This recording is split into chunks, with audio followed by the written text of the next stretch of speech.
Insuficiencia renal aguda.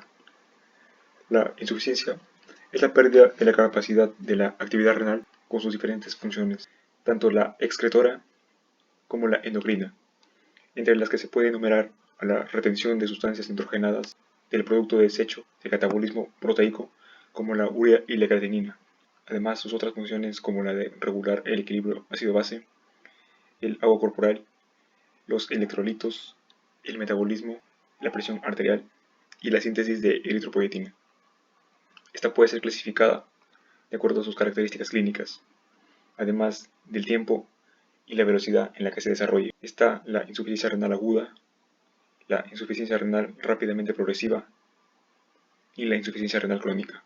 Estas a su vez se dividen dependiendo de sus estados, como por ejemplo la insuficiencia renal aguda puede ser prerrenal, intrínseca o parenquimatosa y postrenal. A su vez, la parenquimatosa se divide en necrosis tubular aguda tóxica, necrosis tubular isquémica.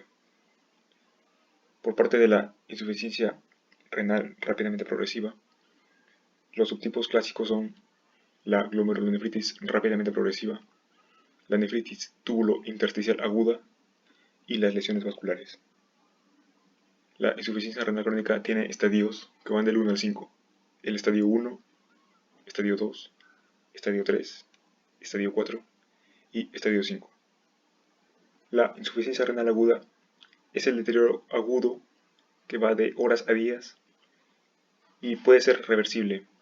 Se expresa por un aumento de la creatininemia superior a los 50% del nivel basal. La lesión renal también se rige bajo los criterios de Rifle, con lo que se clasifican en 3 grados de intensidad. Estos son la R de riesgo, I de injuria y F de fallo. Asimismo, también se divide en 2 variables de evolución. Estas son la pérdida de la función y la nefropatía terminal. El objetivo será transmitir la idea de que hay una causa preexistente de lesión renal y que puede ser de intensidad variable que anteceda a una insuficiencia renal. El término de injuria renal aguda se restringe a los pacientes con lesión renal que necesiten un tratamiento sustitutivo, es decir, diálisis. Esta se caracterizará por un aumento de urea y creatinina en sangre, una disminución rápida del clearance de creatinina, superior al 25% del valor basal, que se debe a un brusco descenso de filtrado glomerular, y también a oligonuria, con valores menores a 500 ml de orina en 24 horas, y a la excreción de los residuos nitrogenados. La insuficiencia prerrenal se debe a una hipoperfusión renal que se debe a diferentes causas y condicionan a la reducción del filtrado glomerular con el mantenimiento de la función tubular normal. Esta se caracteriza por la recuperación rápida, inmediata y sin secuela de la función renal. Esto sucede cuando se normaliza la perfusión y siempre que la isquemia no haya producido un daño a nivel renal. Entre sus mecanismos se encuentran la hipoperfusión hacia los riñones y pueden haber cambios sistémicos. Sin embargo, la presión de perfusión glomerular y el filtrado se mantendrán relativamente constantes en el mismo riñón. Bajo condiciones fisiológicas, hay una menor caída en el flujo sanguíneo debido a la circulación renal que es contraatacada por cambios en las resistencias entre la arteriola aferente y la deferente. La arteriola aferente se vasodilata por 2 mecanismos. Primero, el reflejo miogénico, que se da mediante la relajación del músculo liso y en estados de disminución de la perfusión y presión, esta se vasodilata. La vasodilatación de la arteriola aferente llevará a un aumento del flujo sanguíneo. Adicionalmente, hay síntesis de prostaglandinas vasodilatadoras a nivel renal y esto llevará a una dilatación de la arteriola aferente. Estos agentes pueden ser las prostaciclinas y la prostaglandina E2. Asimismo, el otro mecanismo explica por qué la ingesta de los AINES llevan a una injuria renal aguda, ya que inhibirían su regulación mediante su mecanismo inhibitorio. Al nivel de la arteriola eferente hay un aumento en la resistencia, lo cual es crucial para el manejo apropiado de la presión hidrostática glomerular. En este punto hay un aumento en la producción de la angiotensina 2 mediante el eje renina-angiotensina-aldosterona. Esto actuará preferentemente en la arteriola eferente, lo cual llevará a una vasoconstricción. Algunos fármacos importantes aquí son la angiotensina 2 y su producción, además de la acción de los diekas. También los bloqueadores de receptores de angiotensina, y estos pueden ser responsables de una descompensación renal en pacientes que tengan dependencia en la acción de la angiotensina 2 para mantener el filtrado y perfusión glomerular. En caso de pacientes con enfermedad renal crónica, habrá mecanismos de autorregulación que son típicamente operados en su máxima capacidad. En una eventual isquemia renal, particularmente de la zona medular, se mantendrá en hipoxia bajo condiciones basales. La injuria renal aguda, intrínseca o parenquimatosa es una isquemia renal prolongada que parece ser el factor patológico más común. Esto se debe aun cuando sea evidente la exposición a los agentes nefrotóxicos. En algún grado de hipoperfusión renal puede contribuir a iniciar la falla renal aguda en un 40% de los casos. El daño isquémico y o tóxico puede producir alteraciones histológicas de las distintas áreas del riñón.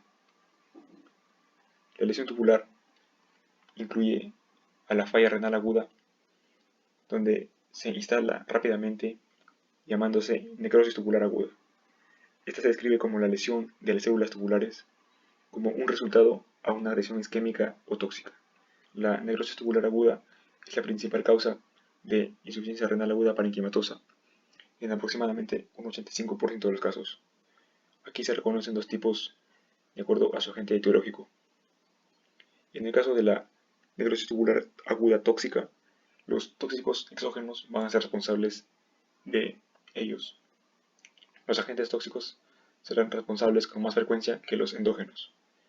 Aquí se pueden enumerar a los antibióticos aminoglicósidos, los cuales se administran aún en niveles terapéuticos, pueden generar algún daño de necrosis. Generalmente se expresa como una insuficiencia no oligúrica después de 10 días de tratamiento con estos antibióticos. También existe en general algunas situaciones predisponentes que favorecen a la lesión, como lo es la existencia de una nefropatía previa, deshidratación grave y edad avanzada. Y en cuanto a los agentes tóxicos endógenos, se debe mencionar a la mioglobina.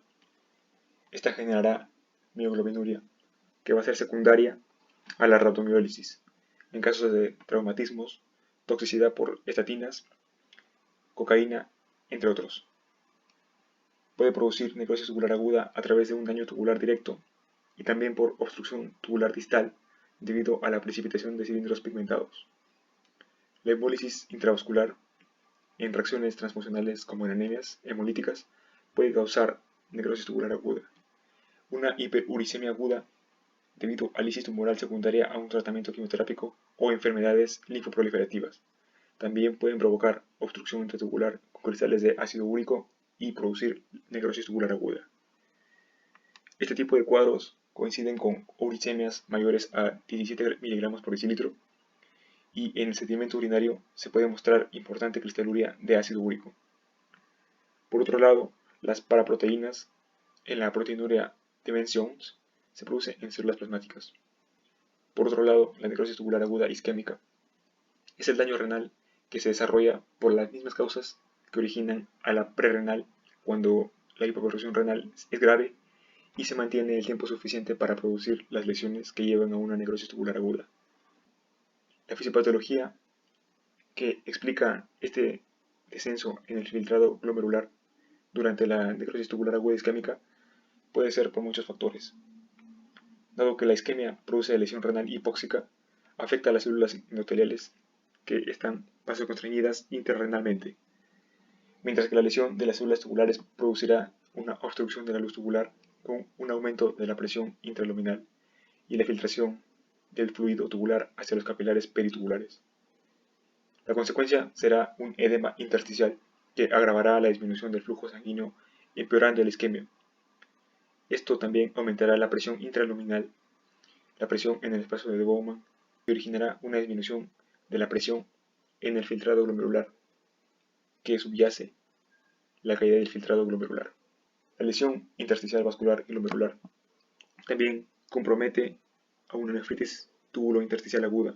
Puede originar una insuficiencia renal aguda y entre sus causas etiológicas más comunes están las tóxicas, infecciosas e inmunológicas. Estas últimas son las menos frecuentes y generalmente se asocia a glomerulopatías, como en el lupus.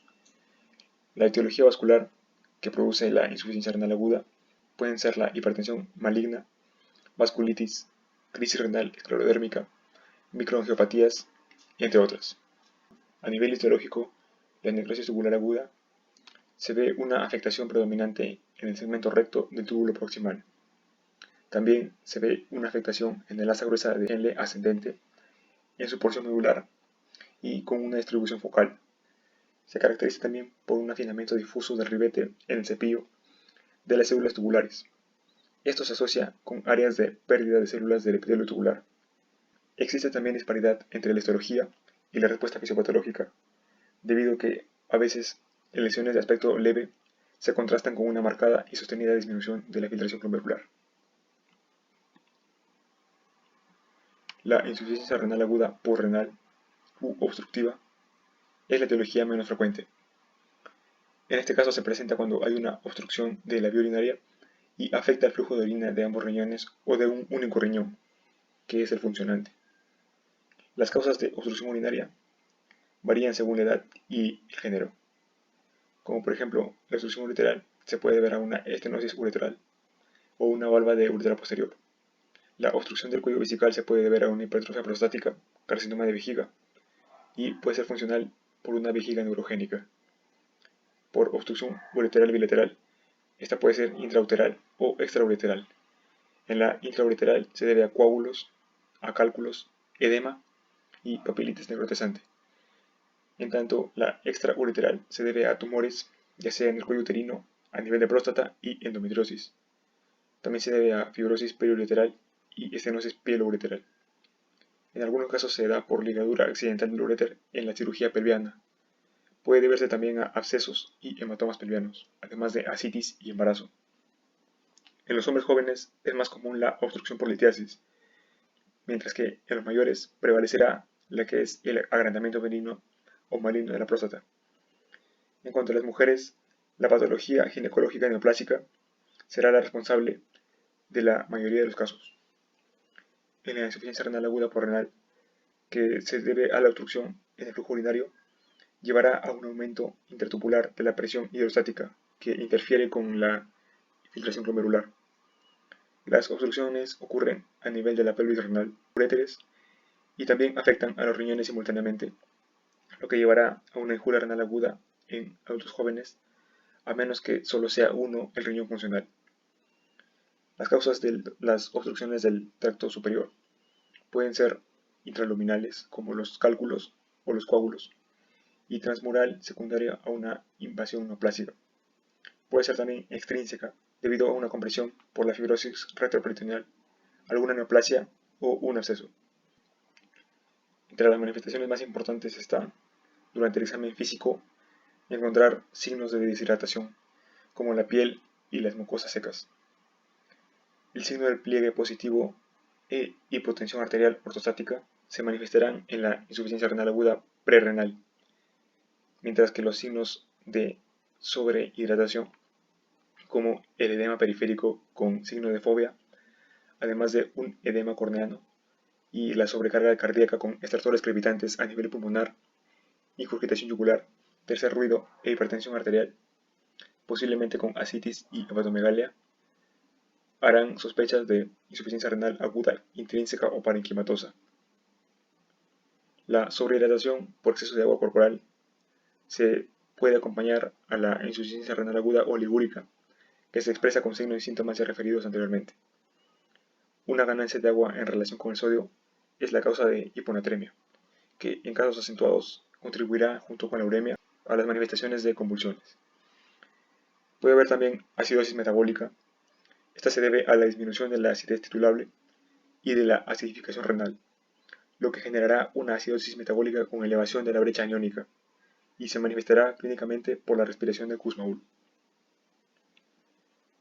La anemia se deberá al déficit de la síntesis de la eritropoyetina, ya que habrá una disfunción en esta función endocrina, y aparecerá a la semana de instalada la insuficiencia renal aguda. La coagulopatía también es ocasionada por las alteraciones en la adhesividad plaquetaria debido a que hay disminución de la expresión del factor 8 endotelial, que llevará a una diátesis hemorrágica. Ya que es frecuente que la insuficiencia renal aguda sea multifactorial, no habrá un único dato de laboratorio que sea exclusivo para diagnosticar la insuficiencia. Se deberán utilizar una combinación de parámetros que elaboren los índices de insuficiencia, y esto permitirá orientar hacia el diagnóstico más acertado de insuficiencia. La insuficiencia renal aguda prerrenal mantendrá la función de los túbulos intacta y tendrá la capacidad de retener sodio y agua en presencia del volumen circulante efectivo disminuido. La osmolaridad urinaria también es alta y la reabsorción de sodio en el túbulo proximal generará una excreción urinaria por debajo de los 20 ml por litro, a diferencia de unos valores mayores a los 40 ml por litro que se acompañan en la necrosis tubular aguda. Es necesario destacar que en las glomerulopatías agudas sin el daño tubular, los índices urinarios son similares a lo que son la insuficiencia renal aguda prerrenal. Y en la insuficiencia renal aguda postrenal, los datos pueden ser discordantes. Entre los índices más sensibles para el diagnóstico diferencial, que disminuyen los resultados falsos positivos, se halla el sodio urinario, la excreción fraccional de sodio y la excreción fraccional de urea. Estos son los mejores predictores para diferenciar de una insuficiencia renal aguda prerrenal, ya que tienen una fiabilidad superior al 90%.